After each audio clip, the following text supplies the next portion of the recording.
রমাদান মাসের বিশেষ 27টি আমলের কথা জানলাম। আমরা আবারও এক নজরে বলে দিচ্ছি রমাদান মাসের বিশেষ 27টি আমল। নাম্বার 1, শাবানের শেষ দিবসে সন্ধ্যায় পশ্চিম আকাশে রমজানের চাঁদ তালাশ করা, রমজানকে কেন্দ্র করে এটি একটি আমল। এবং সেই সাথে চাঁদ যদি দেখতে পাই তাহলে চাঁদ দেখার দোয়া পড়া, আল্লাহুম্মা আহিল্লাহু আলাইনা বিল ইয়ুমনি ওয়াল ঈমান ওয়াস সালামাতি ওয়াল ইসলাম রব্বি ওয়া রাব্বুকাল্লাহ। যদি কেউ চাঁদ দেখতে নাও পান, চেষ্টা করার কারণে তিনিও সওয়াব পাবেন ইনশাআল্লাহ। তাহলে প্রথম আমল হলো চাঁদ দেখা, চাঁদ দেখতে পেলে দোয়া পড়া। দ্বিতীয় আমল হলো রমাদান মাসে দিনের বেলা সিয়াম পালন করা।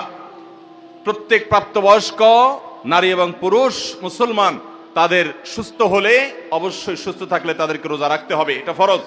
3 নম্বর আমল হলো রমজান মাসের রাতের বেলায় তারাবির সালাত আদায় করা উত্তম রূপে সুন্দরভাবে। 4 নম্বর আমল হলো সাহারি খাওয়া, একটু কিছু হলেও রোজার নিয়ত ভোর রাতের খাবার খাওয়া, এর মধ্যে বরকত আছে খাবারের মধ্যে। 5 নম্বর আমল হলো সাহারিটা শেষের দিকে খাওয়া, এমন ভাবে খাওয়া যে সাহারি খাওয়া শেষ করলে আজান দিতে আর 50টা আয়াত তেলাওয়াত করার মতো সময় থাকে। 6 নম্বর আমল হলো ইফতার করা। ইফতার করা এটা সুন্নাহ একটা আমল। আপনি সুন্নাত জিন্দা করার উদ্দেশ্যে বা সুন্নাত আমল করছেন, সে উদ্দেশ্যে ইফতারের উদ্দেশ্যে, রোজা ভাঙার উদ্দেশ্যে খাবার খেলে আল্লাহ রাব্বুল আলামিন আপনাকে সওয়াব দান করবেন। ইফতার করা 6 নম্বর আমল। 7 নম্বর হলো ইফতারটা একটু তাড়াতাড়ি করা, অর্থাৎ সূর্য ডুবে গেছে, নিশ্চিত হয়ে গেছেন, আর দেরি না করে অবিলম্বে ইফতার করে ফেলা। 8 নম্বর আমল হলো ইফতারের দোয়া করা। ইফতারের শুরুতে বিসমিল্লাহ বলবেন, ইফতার করা শেষ বা ইফতার কিছু দূর করে ফেলেছেন, এরপর দোয়া পড়বেন যে যাহাবাজ জামা ওয়াবতাল্লাতিল উরুক ওয়া সাবাতাল আজরু ইনশাআল্লাহ। এবং 9 নম্বর আমল হলো ইফতারিতে খেজুর খাবেন এবং সাহারিতেও খেজুর খাবেন। সাহারিতে খেজুর খেলে নবী সাল্লাল্লাহু আলাইহি সাল্লাম বলেছেন ইমানদারের সবচেয়ে উত্তম সাহারি হলো খেজুর, অন্য যাই খান একটা খেজুর হলো সাহারির সময় আপনি খাবেন। 10 নম্বরের আমল হলো সারাদিন বেশি বেশি রোজা দোয়া করা, কারণ রোজাদার ব্যক্তির দোয়া আল্লাহ তাআলা ফিরিয়ে দেন না ইফতার রাগ পর্যন্ত। এই জন্য চলতে ফিরতে উঠতে বসতে মনে মনে আল্লাহর সাথে কথা বলা, মুনাজাত করা, দোয়া করতে থাকা। 11 নম্বর আমল হলো সকল পাপাচার বর্জন করা, কারণ রমজান মাসের উদ্দেশ্যই হলো মানুষকে মুত্তাকি বানানো, পাপাচার বর্জন করতে শেখানো। আমরা পান এবং আহার বর্জন করি, যৌনতা বর্জন করি, এর মাধ্যমে আমরা বর্জন করার প্রশিক্ষণ নেই। এই জন্য হারাম কাজ পরিহার করা রমজান জুড়ে, এটা হলো 11 নম্বর আমল। 12 নম্বর আমল হলো বিশেষভাবে মিথ্যা পরিহার করা, কারণ কেউ যদি মিথ্যা কথা মিথ্যা কাজ না ছাড়ে তার রোজা রাখার কোনো মানে নাই, হাদিসে আসছে। 13 নম্বর আমল হলো ঝগড়া বিবাদ থেকে দূরে থাকা। নবী সাল্লাল্লাহু আলাইহি সাল্লাম বলেছেন রোজা অবস্থায় কেউ ঝগড়া করলে সে বলবে আমি রোজাদার, আমি জবাব দিতে পারবো না। এবং এর পাশাপাশি 14 নম্বর আমল হলো সকল সাধারণ নেক আমলগুলো এই মাসে একটু বিশেষ গুরুত্বের সাথে করা, কারণ আমলের মাস এটা, ভর বসন্ত আমলের। নামাজ বিশেষ গুরুত্বের সাথে পড়া, অন্য সব আমলগুলো বিশেষ গুরুত্বের সাথে করা। 15 নম্বর আমল হলো আল্লাহর কাছে ক্ষমা চাওয়া, জাহান্নাম থেকে মুক্তি চাওয়া, কারণ এই মাসটা এসেছে আমাদেরকে ক্ষমা পাইয়ে দেওয়ার জন্য। এই মাসটা এসেছে জাহান্নাম থেকে মুক্তি পাওয়ার মাধ্যম হিসাবে।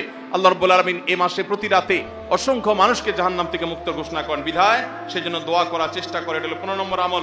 16 নম্বর আমল হলো রোজাদার ব্যক্তিকে ইফতার করানো, তার মাধ্যমে আপনি তার সওয়াবের সমপরিমাণ সে তো পাচ্ছেই, আপনি অতিরিক্ত সওয়াব পাবেন পুরা রোজাদারের সওয়াবের মতো এক্সট্রা হিসাবে ইফতার করালে। 17 নম্বর আমল হলো কোরআন তেলাওয়াত করা রমজান মাসে, কোরআন অর্থ সহকারে বুঝে পড়বেন, সুন্দর করে শুদ্ধ করে তেলাওয়াত শিখবেন। 18 নম্বর আমল হলো কোরআন তেলাওয়াত নিজে করার পাশাপাশি অন্যকে শোনানো, অন্য পড়বে সেটা আবার শোনা, এটা বিশেষ আমল নবী সাল্লাল্লাহু আলাইহি সাল্লাম করতেন রমজান মাসে জিবরিলের সাথে। 19 নম্বর আমল হলো সাদাকা করা, দান করা, মানুষকে গরিব দুঃখীকে যাকাতের বাইরেও সাধারণ দান করা বেশি পরিমাণে রমজান মাসে, এটা আমল। 20 নম্বর আমল হলো ভোর রাতে সাহারি খেতে উঠলে একটু তাহাজ্জুদ পড়া, একটু দোয়া করা, একটু রোনাজারি করা, কারণ এটা দোয়ার সময়, এটা তাহাজ্জুদের সময়, এটা আল্লাহর নৈকট্য লাভের সময়। এই সুযোগ 12 মাস আসে না, এই জন্য এই আমলটা করা, তাহাজ্জুদ পড়া, দোয়া, রোনাজারি করা সাহারির সময়। 21 নম্বর আমল হলো সামর্থ্য থাকলে উমরা করা। 22 নম্বর আমল হলো মেসওয়াক করা, এমনকি রোজা অবস্থায় দিনের বেলা বেশি বেশি, নবী সাল্লাল্লাহু আলাইহি সাল্লাম করতেন। 23 নম্বর আমল হলো রমজানের শেষ 10 দিন মসজিদে ইতিকাফে বসে যাওয়া। 24 নম্বর আমল হলো শেষ 10 দিন সবচেয়ে বেশি ইবাদতবন্দি করা, রাত দিন জেগে। আর 24 নম্বর আমল হলো এটি। 25 নম্বর আমল হলো লাইলাতুল কদর তালাশ করা, বিশেষ করে শেষ দশকের বেজোড় রাতগুলোতে আরো বিশেষ করে লাইলাতুল কদর পাওয়ার বিষয়ে বেশি বেশি ইবাদতবন্দি করা। আর 26 নম্বর আমল হলো লাইলাতুল কদর মনে হলে কোন রাতকে, সেই রাতে দোয়া পড়া, আল্লাহুম্মা ইন্নাকা আফুউন তুহিব্বুল আফওয়া ফাআফু আন্নি। আর 27 নম্বর আমল হলো রমজানের শেষ দিনে, একেবারে শেষ মুহূর্তে রমজানকে বিদায় দেওয়া, গরিব দুঃখীদের বাসায় ফিতরা পৌঁছে দেওয়ার মাধ্যমে।